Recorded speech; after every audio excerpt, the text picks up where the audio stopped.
لا موجود إلا الله لا مشهود إلا الله لا مقصود إلا الله لا مقصود إلا الله. بسم الله الرحمن الرحيم. الحمد لله رب العالمين والعاقبة للمتقين والصلاة والسلام على سيد المرسلين وخاتم النبيين محمد وآله وأصحابه أجمعين. أما بعد فأعوذ بالله من الشيطان الرجيم. يا أيها الذين آمنوا لم تقولون ما لا تفعلون كبر مقتا عند الله أن تقولوا ما لا تفعلون. صدق اللہ العظیم. معزز سامعین، آپ کے سامنے جناب محمد رسول اللہ صلی اللہ علیہ وسلم کا ایک فرمان، اس کی روشنی میں کچھ تشریحات بیان کی گئی تھی. آپ علیہ السلام سے پوچھا گیا تھا کہ کون سا انسان سب سے افضل اور بہتر ہے. آپ علیہ السلام نے فرمایا وہ انسان جس کا دل مخموم اور زبان سچی ہو سب سے افضل ہے. اب آپ علیہ السلام نے خود اس کی تشریح فرمائی. مخموم القلب کیا ہے؟ هو النقی، کہ اس کا دل صاف ستھرا ہو، عداوت و دشمنی سے پاک ہو، غرور اور تکبر سے پاک ہو، انتقام کا جذبہ اس کے اندر نہ ہو، فریب کاری اور دھوکہ دہی کی غلاظت سے پاک ہو، مخلوق خدا کی محبت سے لبریز ہو، معاف کرنے اور درگزر کرنے کا مادہ اس کے اندر ہو. اور پھر فرمایا تقی، مجمع میں جس طرح اللہ کا خوف رہتا ہے اسی طرح تنہائیوں میں بھی اللہ کا خوف ہو. جاننے پہچاننے والوں میں ہو یا انجان میں ہو، ہر جگہ اللہ کا خوف اس کے دل میں ہو. پھر فرمایا باطن کے اچھا ہونے کا مطلب یہ ہے کہ انسان کسی طرح کے ظلم میں مبتلا نہ ہو، اور سب سے بڑا ظلم جو ہے وہ شرک ہے. پھر فرمایا ولا غلہ، کہ انسان کا دل ہر وقت اس کے قابو میں رہے، حد سے آگے نہ بڑھے، دنیا کی محبت سے سرشار ہو کر بے قابو نہ ہو،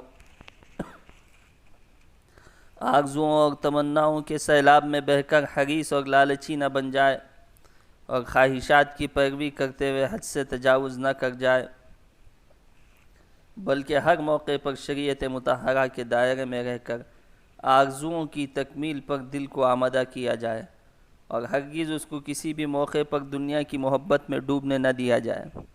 یہاں پر حضرت عبداللہ ابن مسعود رضی اللہ تعالیٰ عنہ کا ایک اثر ہے جو اہل علم کے لیے مفید ہے. عبداللہ ابن مسعود نے اپنے شاگردان سے فرمایا کہ دیکھو ہم ایسے زمانے میں ہیں جب کہ خواہشات علم کے تابع ہیں. ایک ایسا زمانہ بھی آ جائے گا جب کہ علم خواہشات نفس کے تابع ہو جائے گا. اللہ ہم تمام کی اس سے حفاظت فرمائے، محفوظ فرمائے. پھر مخموم القلب کی نشانی آپ علیہ السلام نے بیان فرمائی ولا حسد. باطن کی اچھا ہونے کا مطلب یہ ہے کہ انسان کا دل حسد اور بغض و عناد سے خالی ہو، کسی کے لیے دل میں جلن اور کڑھن نہ ہو، مال و دولت ہو یا آل اولاد، گھر بار ہو یا زمین جائیداد، جاہ و منصب ہو یا عزت و شہرت، الغرض کسی بھی وجہ سے دل میں حسد اور جلن کی چنگاریاں جنم نہ لیں، کیونکہ یہی وہ برائیاں ہیں جس میں مبتلا شخص خدائی فیصلے کو غلط ٹھہرانے کی ناکام جرات کرتا ہے. اس لیے کہ تمام تر نعمتوں کا مالک تو خدا ہی ہے، وہ جس کو چاہتا ہے جب چاہتا ہے دیتا ہے. اس کے فیصلے سے ٹکرانے کا بدترین نتیجہ یہ نکلتا ہے کہ ایسا انسان اپنی تمام نیکیوں سے ہاتھ دھو بیٹھتا ہے. آپ علیہ السلام نے ارشاد فرمایا ایاکم والحسد فإن الحسد يأكل الحسنات كما تأكل النار الحطب. حسد نیکیوں کو اس طرح برباد کرتا ہے جس طرح آگ خشک لکڑی کو کھا جاتی ہے. انسان، بہترین انسان کے اندر دو خوبیاں بیان کی گئی. ان میں سے ایک باطن کی اصلاح ہے. یہ جتنی اہم ہے اتنی ہی مشکل بھی ہے.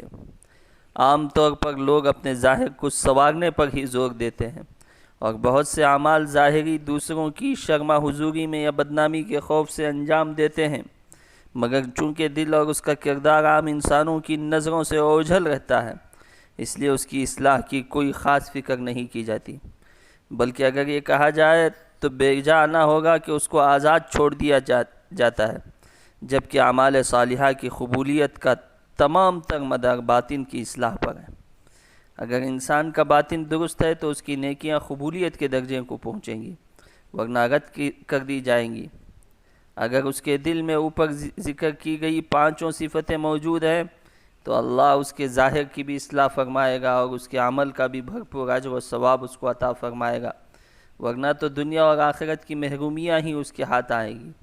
اسی لیے آپ علیہ السلام نے فرمایا، الا وان فی الجسد مضغہ اذا صلحت صلح الجسد کلہ واذا فسدت فسد الجسد کلہ، خبردار جسم میں گوشت کا ایک لوتھڑا ہے، اگر وہ درست ہوگا تو پورا جسم درست ہوگا، اور جب وہ خراب ہوگا تو پورا جسم برباد ہو جائے گا، خبردار وہ دل ہے۔ آج کل باطن کی اصلاح کی فکر ختم ہوتی جا رہی، عوام و خواص، علماء و جہلاء، ہر طبقہ اصلاح باطن سے بے فکر ہوتا جا رہا ہے، جس کے نتیجے میں بڑی تیزی سے بگاڑ پھیلتا جا رہا ہے، اہل اللہ سے رابطہ کمزور ہو رہا ہے، امراض قلب پر متوجہ کر کے ان سے شفا لینے کے طریقوں کی نشاندہی کرنے والے دل والے نظر والے سے لا تعلقی وبا کی شکل اختیار کر چکی ہے۔ چاہیے تو یہ تھا کہ کسی نیک سیرت عالم بعمل متبع سنت شخص کو بڑا مان کر اپنا قلبی تعلق اس سے جوڑنا اور اس کی ہدایت پر عمل کرتے ہوئے اپنے باطن کی یعنی دل کی اصلاح کی جد و جہد میں لگے رہنا نہایت اہم اور ضروری ہے۔ تو اس وجہ سے معزز سامعین، کوشش کرے کہ اپنے ظاہر کو جہاں پر سنوارنے کی کوشش کرتے ہیں اسی طرح اپنے باطن کو بھی سنواریں۔ اللہ تعالیٰ سے دعا ہے کہ اللہ تبارک و تعالی ہم تمام کو اپنے ظاہر اور باطن کو درست رکھنے کی توفیق نصیب فرمائے۔ آمین۔ وآخر دعوانا ان الحمد للہ رب العالمین۔